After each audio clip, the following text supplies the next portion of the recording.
Support WrestleTalk! Support each other.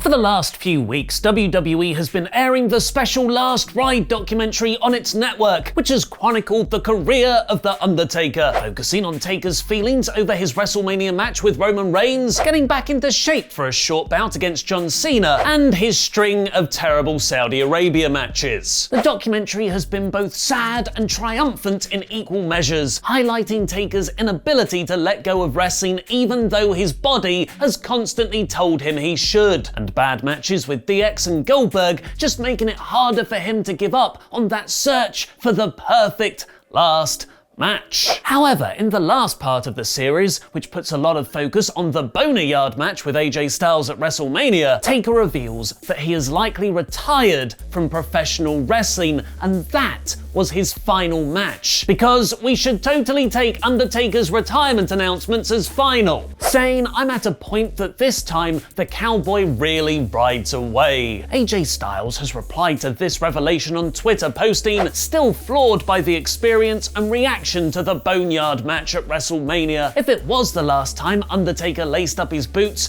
I'm honored it was against me." WWE's Twitter account also posted up a graphic seemingly confirming the retirement with the hashtag "Thank you, Taker." However, he does add in a documentary, time will only tell if Vince McMahon calls him up again for another match. There's 8 years left on the Saudi Arabia deal. He's definitely going to wrestle again. McMahon features in the documentary, nearly breaking into tears and asking for the cameras to be turned off when asked how much Undertaker means to him, which might explain why he was so upset when Taker left him, the bastard. Full story, Vince let his contract expire to start taking his first ever non-WWE bookings. 10 years ago in 2018, what even is time anymore, it was shockingly announced that Undertaker would be appearing at Conrad Thompson's Starrcast event over the same weekend as AEW's All Out. Although the two events are totally not connected, they are run by separate companies, it was reported by Dave Meltzer that McMahon was very upset Taker agreed to appear. He was also upset that he had signed on to Kenny McIntosh's Inside the Ropes spoken word tour in the UK. Taker confirmed this report in The Last Ride, saying that he had a falling out with Vince over the Starrcast appearance, which is what led him to sign a new deal with WWE. He was pulled from Starrcast and Inside the Ropes, and recalls in a documentary, "Vince calls me and he says,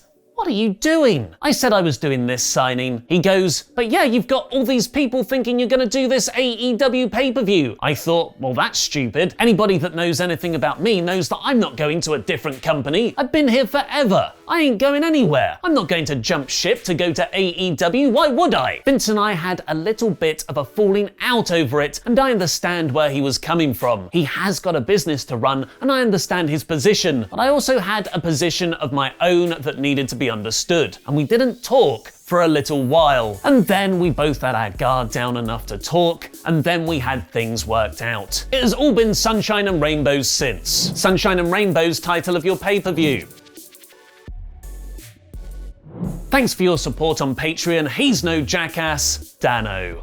As wrestling is usually at least several years behind social norms, 2017's Me Too movement finally erupted in the industry last Wednesday. Initially with top independent wrestler David Starr being accused of sexual abuse by an ex-girlfriend, many more women, men, and non-binary people bravely came forward to share their own traumatic experiences. As these are very serious allegations, we won't be naming the people involved unless the accused themselves, a company they work for, or the police have issued a statement on it. If you haven't already, I encourage you to watch my WrestleTalk news episodes from last Friday and Saturday for a more comprehensive coverage, as sadly, there are so many tales I can't go through them all again here. The developments and reports since Saturday are as follows. After being released by WWE on Friday night without the usual "we wish them well in all their future endeavors" line, following allegations of sexual assault, Jack Gallagher has been completely wiped from WWE.com. If you search for his WWE roster profile, it currently returns a 404 result, saying you are not authorized to access this page, which shows just how seriously WWE are treating the Gallagher situation. Matt Riddle, who made his full main roster debut on Friday's episode of SmackDown, has also been accused of sexual assault from independent wrestler Candy Cartwright. Riddle has denied the accusations through retweeting a statement from his solicitor, which calls the allegations completely false and claims Cartwright has been stalking the Riddle family for the last 2 years. Dave Meltzer has since reported that WWE has known about Cartwright's accusations against Riddle since they first signed him in 2018. Ring announcer Mark Adam Haggerty has been fired by several promotions, including Major League Wrestling, after alleged screenshots of him talking inappropriately to a 15-year-old child were shared online. Haggerty has deactivated his social media accounts. After it was alleged in 2017 independent wrestler Pollyanna was sexually assaulted by other wrestler Scott Wainwright, Will Ospreay seemingly tweeted in defense of Wainwright, whom he was childhood friends with. Ospreay deleted that statement shortly after at the time and posted an apology when he knew more. Pollyanna is now claiming Ospreay then worked to blacklist her from promotions he worked with following this. Will has denied this in a statement, saying he's never been part of any group trying to blacklist anybody, but admitted he and his girlfriend Bea Priestley did not get on with Pollyanna because they felt she had bullied Bea in training. In reply, Pollyanna has shared screenshots of emails from promotions saying that she would have to be pulled from her match because there's a lot of people unhappy about it. IWL, the promotion who sent it, have since corroborated this, claiming the venue threatened to cancel the show because Will's our boy and feels uncomfortable with you booking Pollyanna. Top UK indie promotion Progress Wrestling has seen multiple allegations leveled at its top stars from over the years. After initially announcing they would no longer be working for some talent and suspending others, they have tweeted their management structure is also changing. When it comes to Progress, huge change is needed and huge change has begun. Glenn Robinson and Matt Richards are stepping away. Vicky Haskins is involved. Loose from Socials is involved. James Amner is involved, and I, the OJMO, am involved. More on this tomorrow.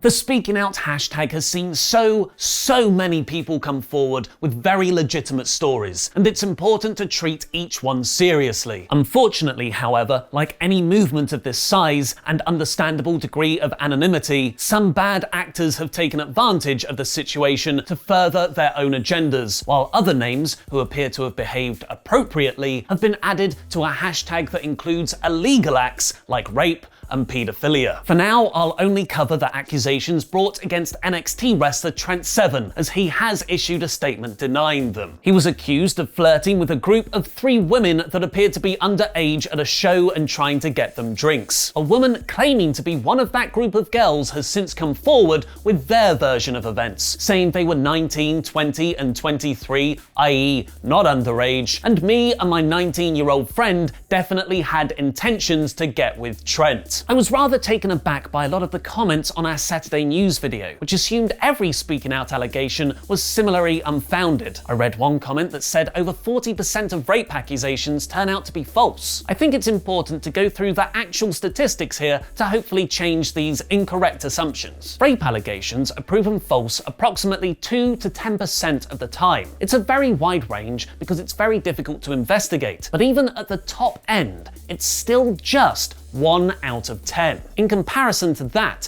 only 23% of sexual assault cases are actually reported to the police, meaning 3 out of 4 incidents never see the light of day. One's response to this should be proportional to the situation's facts. If you want to learn more, there is a link to the RAIN organisation in the video description below. And when so many allegations amount at one person, the chances of it being a false accusation lowers significantly. Top independent wrestler, founder of PWG, and current Impact Wrestling star Joey Ryan has been accused by multiple people of sexual assault, including Texas independent wrestler Roxy, UK wrestler Jetta, and UK ring announcer Charlie, while AEW's Joey Janela has hinted more serious allegations against Ryan are coming. Following Ryan's statement saying, "After speaking with my attorney, I have been advised not to respond to any specific allegations at this time," he has since deleted his social media accounts. While Impact Wrestling have not mentioned Ryan's name specifically in their public statement, PW Insider is reporting the impression they've been given is that Ryan will not be returning to the promotion. I don't have a question for you to answer in the comments today, but that's not to say there's not a lot to talk about. The last several days have exposed the wrestling business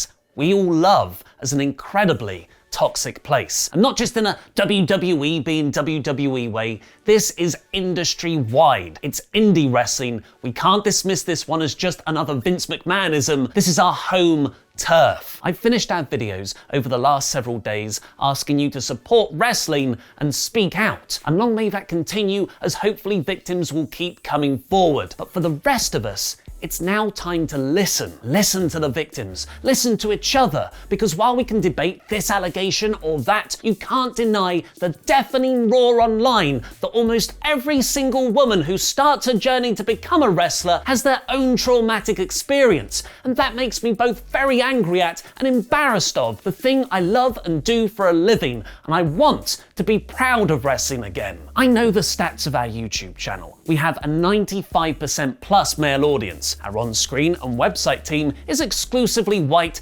mostly baldy men. Before, I reasoned in my head that wrestling is like a blend of sport and action films in that it appeals more to guys. And watching backstage wrestling news on YouTube is another few steps down that demographic rabbit hole. Now I think we're in a position to try and create an environment that is more welcoming to the people, women, half of the population that has so far been met with negativity and abuse. I'm not accusing any of you viewers of this, but we all know deep down this is an issue. So let's listen to each other in the comments down below. Seriously.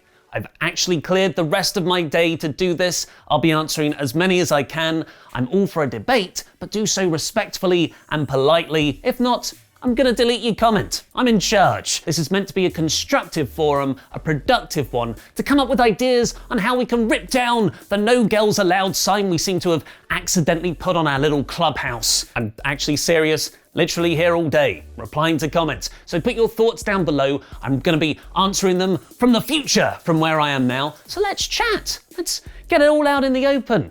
I'm gonna make a cup of tea, and I'll enjoy it with you. So I've got an app on my phone that lets me operate my kettle from here. Watch this. Don't know if you can hear that. Don't know if the mic's picking it up. That is my kettle boiling. It's a smart kettle. So I'm gonna make a cup of tea. Comment down below. Comment down below with your thoughts. I want three, it's like homework. I want 3 ideas each. 3 ideas on how we can, make women like us more. It's a terrible idea. Three ideas, not all of them are gonna be good. I imagine the first one out of most people's minds is gonna be get more of a female presence on screen. I totally agree with you. We've got to work on that, definitely. So yeah, get those down. I'm sure if everyone comes up with 3 ideas, we're going to come up with some really good ones. I'm assuming the mic can still pick me up. I am now preparing the tea, which, if you're interested, is a Earl Grey.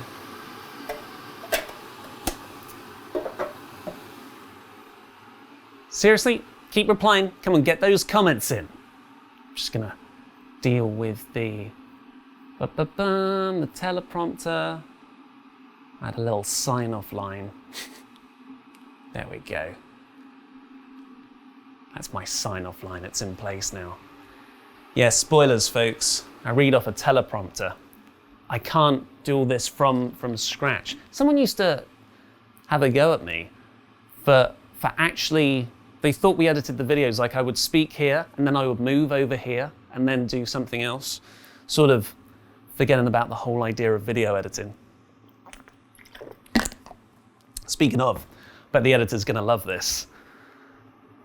It's gonna be a long video now, because I'm just walking back in and out of shot. Get those ideas, come on. Let's do something productive. It's genuinely been really tough though these last few days, he says to the kettle. I went home yesterday for Father's Day, and first time I've seen my mum and dad since lockdown, and we spoke about the socially distanced, of course, in the garden, and we spoke about all of this, and you sort of get in a wrestling bubble, don't you? And when you start to talk about it, they're like, oh well, this. They'll take this to some form of governing body. There'll be a review led by the government, like how you had in football. There's a big abuse scandal in football a couple of years ago, and I said to them, "There's no governing body. There's nothing to take this stuff to." And I imagine that Wild West, unregulated atmosphere has been a huge contributor to how this unfortunate thing has been allowed to flourish. Remember, get those comments in. We're at the brew stage of the tea.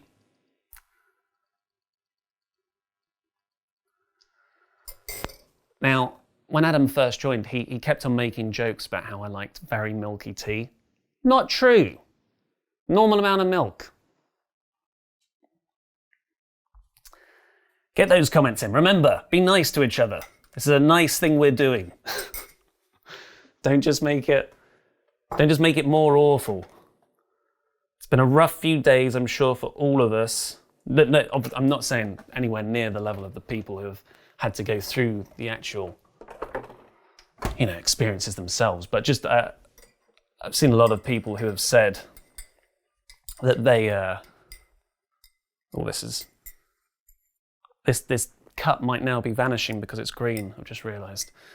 A lot of people have said that they don't feel comfortable being a fan of wrestling anymore. Like this has killed off a bit of their fandom. And it's awful. But hopefully if there's a silver lining to any of this, it's that now something can happen to change it and make sure it doesn't happen again. And we want to do our part, folks. So get those ideas in. Remember, be nice. Hey, if you haven't got any ideas, that's okay. Just say, just be nice to someone. That's it. If you haven't got an idea, be nice to someone. Be nice in the comments, then go to Twitter, find someone, and then go, you know what? Love you, man. Because we all love each other, don't we? So make a cup of tea. Let's get in the... It's way too hot. I'll burn my tongue. Hopefully I didn't expose any bald patches there. But yeah, so go on, comment, be nice to some people down there. Lord knows we need it right now. We're a community and I love you all. Support wrestling, speak out, and listen.